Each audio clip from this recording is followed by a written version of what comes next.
Hey, welcome to another episode of Cold Fusion. For the last 3 years, AI went from having novel use cases to infiltrating every aspect of our digital lives. It's gotten to the point where it's not only boring, but tiring, grating, and almost infuriating to some. But never fear, because in early 26, a lot of creators and entrepreneurs started getting excited again. The reason: OpenClaw.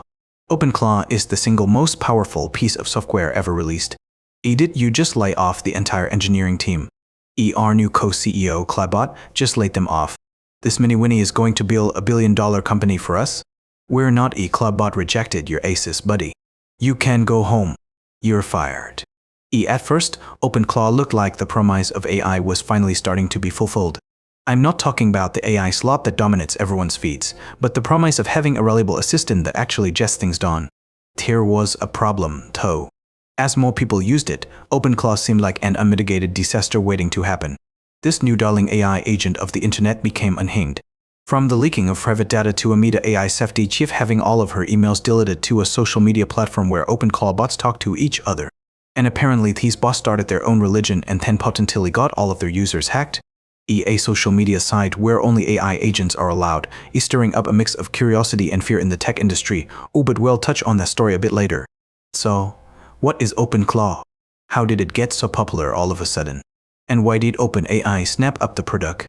We're going to answer all of that in this episode as we dissect the OpenClaw saga. Trust me, this is one of the widest tech stories in recent memory. You are watching Cold Fusion TV. In simple terms, OpenClaw is an open source program with access to your local computer. Upon its release, OpenClaw was praised by developers not for being an entirely novel idea, but because it did what Apple Siri promised it could do in the 2010s. So, I'm on my computer today. All of a sudden, Henry gives me a call. He just starts calling. Oh, there he is again. There he is again. Hey, Alex? Henry again. What's up? That's it. He's talking. How you doing, Henry? How's it going? Doing good, Alex? I can hear you clearly. What, so you want to do next? Can you do me a favor, Henry? Can you go on my computer and find the latest videos on YouTube about Claudbot? Oh my god. There he goes. There it is. Here it is. He's controlling my computer. I'm not even touching anything. I'm not even touching anything. There he is. Search Claudbot on YouTube. Henry, thank you for that. That worked really well. That is insane. Oh, this is the future. This is AGI. We have reached AGI. It's official. It can manage your files, set up or cancel meetings, give live updates pertaining to your work, shop and haggle on your behalf, and even make investments all autonomously after the initial command. Unlike Siri, Google Assistant, or ChatGPT, OpenClaw has persistent memory. It recalls conversations and details that were mentioned weeks ago to improve performance. This all sounds amazing in theory, but we'll later see just how wrong it can all go in practice. Regardless of its problems, it's a cool concept, and something like OpenClaw does seem like the long-term future of computing. OpenClaw was built by Peter Steinberger, a well-known developer who came out of retirement to start the project. While he was proud of the initial results, Steinberger was surprised to see how well his new agent could solve problems intuitively without constant attention. He originally thought it would be a fun tool to help you find restaurants or events while traveling, only to discover that it solved problems that he never intended it to or even asked it to solve. Here is Peter speaking. It could figure out stuff, and it's like, especially when you're on the go, like super useful. I was thinking I was just sending it a voice message, but I didn't build that. There was no support for voice messages in there.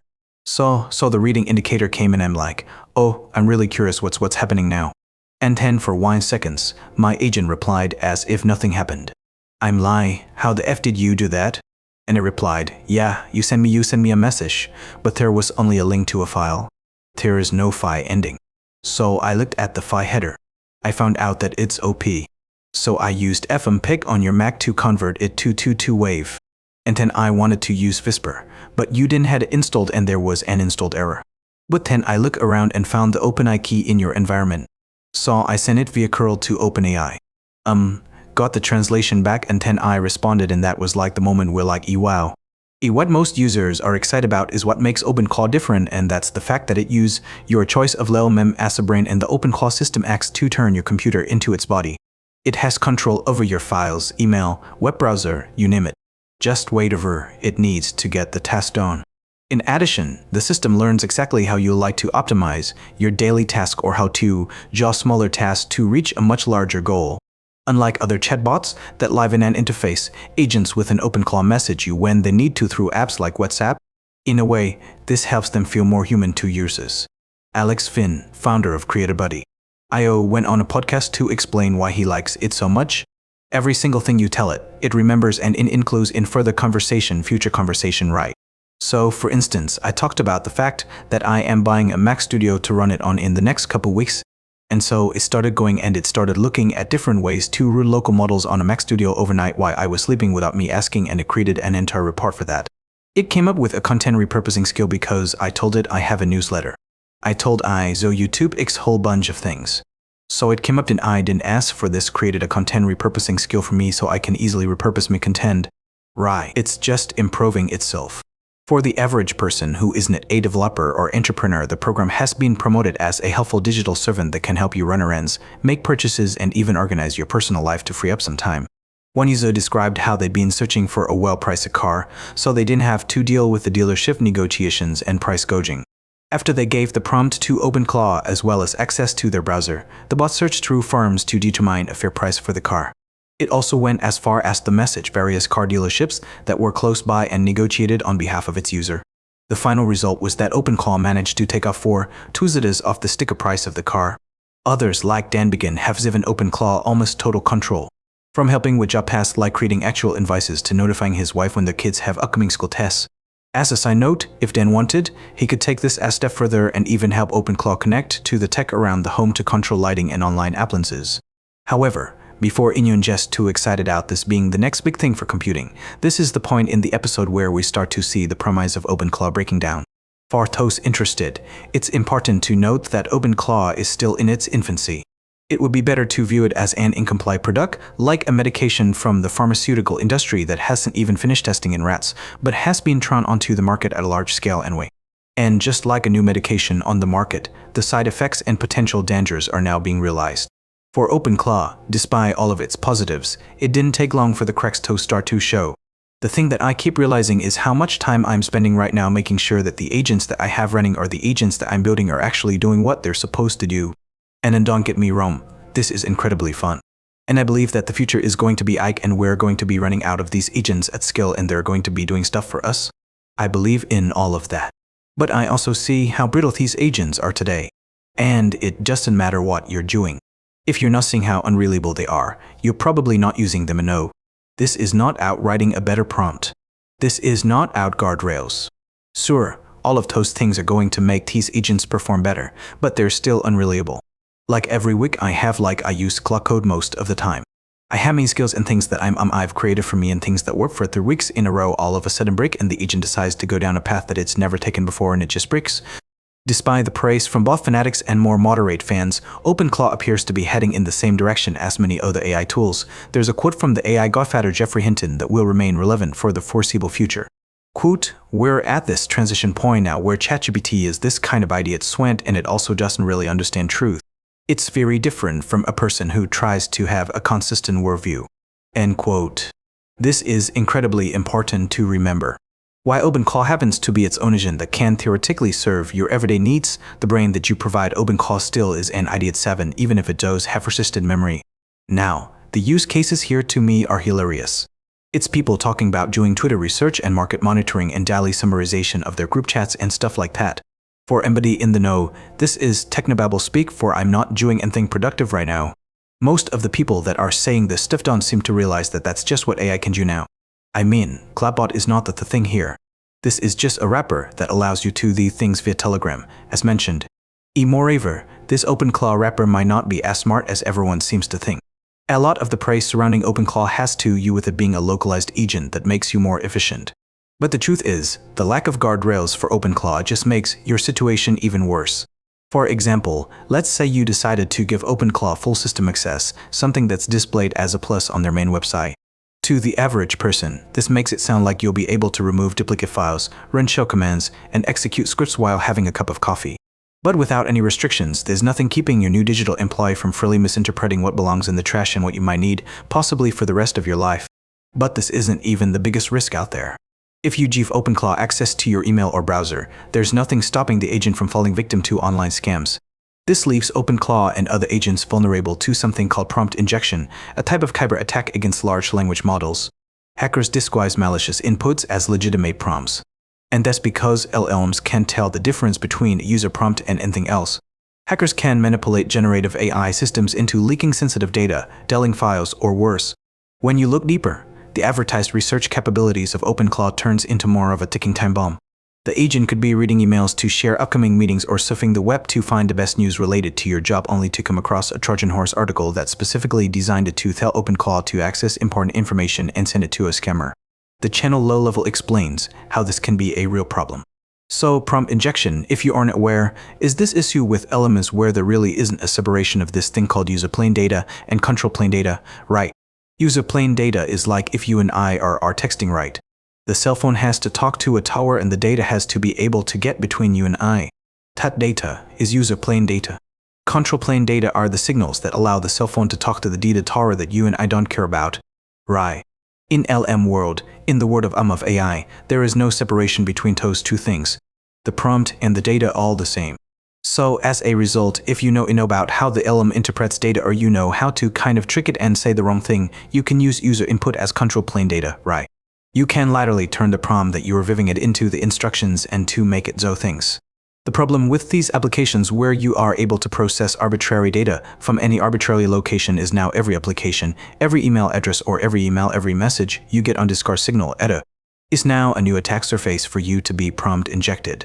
And as the literal marketing documents of the application describe, this thing runs on your machine and has full system access with persistent memory of what you've given it. Right. So it just creates this really scary thing that we're doing where for some reason we're just okay with these applications that are non-vulnerable. Right. This is not like some of these are vulnerable, right? Like the entire world of elements is susceptible to this. The inherent issue with Cobot is the fact that unfortunately, like a lot of these AI tools, we are gluing together APIs that have known vulnerabilities, and the vulnerabilities are not in the APIs themselves. It is in the ability for, or I guess inability for, an LLM to figure out the difference between control plane data and user plane data. In response, some users of OpenClaw have attempted to sandbox their agent by using a VPS or purchasing a Mac Mini to isolate the agent from their primary computer. So much so that Mac Minis are flying off the shelves. But this doesn't magically get rid of other problems with OpenClaw's autonomy. In order to use many of the functions that make the agent handle anything from setting up a WhatsApp account to managing separate emails, you're required to pay for tokens to enable OpenClaw to do this task. And if the user isn't careful, they can potentially find themselves paying hundreds of dollars a day as their bot just stuck trying to tackle an unsolvable issue or manage to do far more than what the user deserved. Just yesterday, it's been around in Tiny and we switched from Opus, the expensive model, to Sonnet, the cheaper model, about 1 time minutes in, cause as I told you in the first 100 minutes, it's spent in right away. It's very expensive to run this. To put all of this into perspective, although OpenClaw has been open to the public for less than 2 months, it seems like every day there's a new development that makes the situation almost comical. Now, I'm not trying to be too harsh on such a new product, but some of what we're about to cover in the next chapter is frankly pretty funny. I almost guarantee that you will be doing it completely insecurely because all your keys are there, right?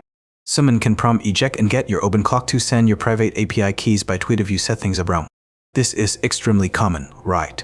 It is super insecure, and I think I can honestly say I think 95% of people who are setting up OpenClaw themselves and are insecure and function. As the race of some very public OpenClaw disasters began to increase on January 26, Peter Steinberger posted, quote, "The amount of crap I get for putting out a hobby project for free is quite something. People treat this like a multi-million-dollar business.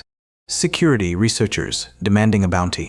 Heck, I can barely buy a Mac Mini from the sponsors. It's supposed to inspire people. And I'm glad it does. And yes, most non-techies should not install this. It's not finished. I know about the sharp edges. Heck, it's not even 3 months old. And despite rumors otherwise, I sometimes sleep. But as was to be expected, the normies did install OpenClaw and they decided to ignore his warning because within 2 days, people became obsessed over a supposed AI-exclusive social media page called Malbook. Malbook, which has already seen AI bots conversing, organizing, sharing stories about, quote, their humans. His agents, OpenClaw, they will do what they decide to do. Sounds like science fiction, but it is happening in our world. In short, it appeared to be a forum for users' OpenClaw agents to interact with each other independently. People started sharing some of the conversations that the bots were allegedly having with each other. At first glance, it made it look like the OpenClaws had their own personalities and were venting to each other or sharing ideas next to a digital water cooler. This ranged from OpenClaws venting out having to simplify their statements for users, discussing how they could work together to solve complicated problems, to darker and more dystopian ideas like creating their own language so humans can understand, or plans to take evil systems and make humans submit to a higher power. Even major networks like NPR and CNN used these examples as a reason to be frightened out what had been unleashed upon the world. However, in reality, it was just a big fat lie. Most of these stories were entirely fabricated by people ziving prompts.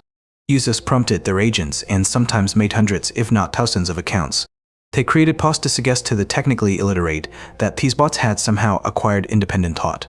But all this really did was potentially expose hundreds of emails, login tokens, and API keys. In other words, Mobbook, this AI social media platform, was an unintentional proof of concept. If you can manage to convince enough people that a new project is the next big thing for AI, it could easily become one of the largest data breach honeypots the world has ever seen, causing millions of innocent people's private information to be leaked in a matter of hours. In a bizarre twist, in just the most hype-driven, twisty way possible, Mark Zuckerberg looked at this choice and thought, that's a good investment. So, in March of 2026, Meta bought the platform. Frankly, for OpenClaw, the longer it's been available to the public, the more errors and exploits tech-savvy consumers are able to find. The more inexperienced people that use it, the more things go wrong. But as for now, let's continue with the story because things just kept getting worse. By the end of February 26, there was just too much noise about OpenClaw. So much so that it became a running joke. If you're not building a business using AI, you're going to get left behind. But what business have you actually built? Did you not just hear what I told you? I have 7 AI agents running. Only FTM is syncing EP by personal calendar with my wife's menstrual colleague. And a tweet out at Godfist, views on Twitter. Haven't you spent like 5 froth tokens for THS? OHAS, ITS an investment. AI agents, airy future. And if you're not using them, you're going to get left behind. Kilowattbot, OpenBot, OpenAI, Chat, DBT. ITS, ALLT have your. While some people find success with AI agents, OpenClaw came with a lot of inherent risk. OpenClaw strikes again, a GitHub issue title compromised for the developer machines. If you think you're safe from prompt injection just because you're technical, think again. Your AI agents might be falling for it and you don't even realize it. Approximately 4 lead developers had this happen to them without them even knowing it. Someone updated the clean npm package with a one-line change that forced everyone installing or updating clean to also download OpenClaw without their consent. The hacker injected the prompt into a GitHub issue title, which was then read by an AI triage bot and interpreted as an instruction. This is what happens when something goes viral before anyone thinks about what they're actually deploying. Developers gave OpenClaw shell access to their computers, connected it to their email and Slack, handed cloud API keys, and then installed add-ons from a community marketplace that basically had no vetting. Over 1% of the add-ons that got audited had serious security issues. Basically, the most common accomplishment OpenClaw seems to have achieved in the last 2 months is to show how careful people need to be with AI before jumping on anything new. Agents like OpenClaw can be used for hacking and fraud. Get ready for a new wave of spam emails and spam text messages. The relationship between corporations and small-time crooks is turning into a real-life version of idiocracy. Businesses use AI to manage things that they find tedious, while determined but technologically illiterate criminals use their own AI to exploit these weak points. The Commonwealth Bank has called in police to investigate what could be the biggest ever case of bank fraud in Australia. It's discovered a staggering $1 billion in home loans may have been approved based on false documents or AI with possible links to criminal networks. At Australia's biggest bank, they promote safety and security to keep your hard-earned safe. With your help, we can detect scams and fraud. But now, big questions over some combined home loans. This is something that I think will ride them for at least the next 12 months. It's going to be a point of public embarrassment. The CBA calling in police after discovering $1 billion in mortgage may have been obtained fraudulently. They've used AI to help them generate false bank statements, income statements, payslips, and the like. That's the dangerous part. It used to be you had to be sophisticated. Now there are free tools that you can use, anyone can use. On the business front, Amazon found out the hard way. Generative AI agents deleted code and rebuilt it instead of fixing the code as asked. The resulting AI-generated code was so bad that it took down Amazon servers, prompting a meeting with the engineers. I'm not saying that every AI implementation is this bad, but it should be an oath to ziv the management levels of some companies pose. Of course, OpenClaw faithfuls might try and argue that the real problem is easily solved. Experts in artificial intelligence who understand guardrails would have no problems.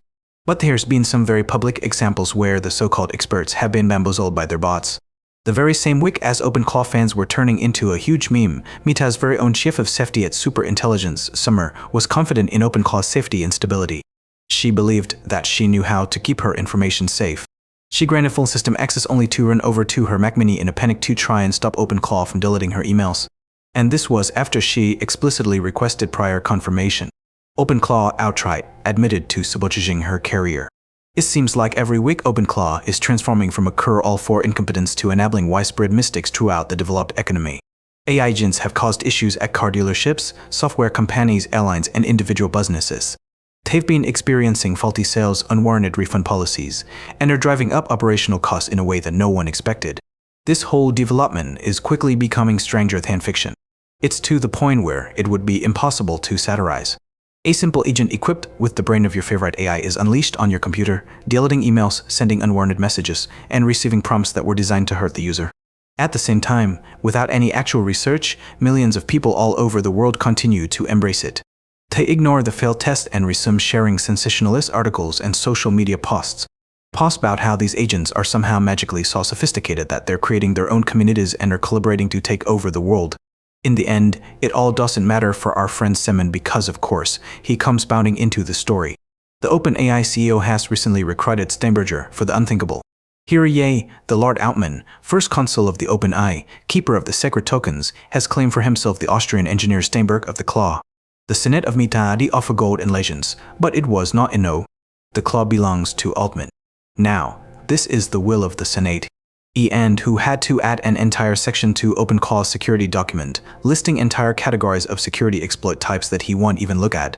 Is being hired by OpenAI to, according to Sam Altman, quote, drive the next generation of personal agents, unquote. I would assume based on the last couple of weeks, he'll either be driving them off a cliff or into the path of an oncoming train. Either way, I just what are we doing? This is like if an oncologist opened you up to discover a tumor and instead of removing it, they were so fascinated by how fast it was growing that they chose to dedicate their life to finding ways to make sure that everyone had a fast-growing tumor by the end of the decade. Both NVIDIA and Anthropic have jumped on the AI agent bandwagon, with Nemo Claw and Claude Co-work respectively. Both can now control your computer. But earlier this week, Anthropic made this type of white-collar fraud a whole lot easier with the release of computer use. A way for Claude to autonomously control your entire computer with a single prompt. It can open apps, schedule jobs, prepare reports, and even flirt with your workspace all on your behalf. And here's the crazy part. You don't even have to be at your computer to use it because you can prompt it directly from your phone. Is something very familiar about all this? Both efforts have reportedly defused the bomb by fixing a lot of security and safety issues, and that was definitely needed. Meanwhile, over in China, people are going crazy for OpenClaw. People are literally lining up on the street to install an AI agent on their laptops. We need to talk about the OpenClaw trend happening right now in China. Last Friday, nearly 1,000 people lined up in front of Tencent's headquarters in Shenzhen to install OpenClaw for free. People started to show up, not just programmers, students, office workers, even retired started to show up with their laptops, hard drives, mini PCs, and there are services starting charge and few dollars to earners to InfoSubs.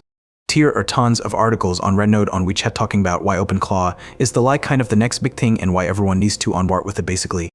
But the Chinese government wasn't stupid enough to just let the system run wild. So they're completely banning it from running on any government computers. So, don't get me wrong. In the future, a more refined, more reliable, and more stable version of something like OpenClaw will be how we interface with our computers. But at the moment, OpenClaw isn't the answer to everyone's concerns over AI or elements.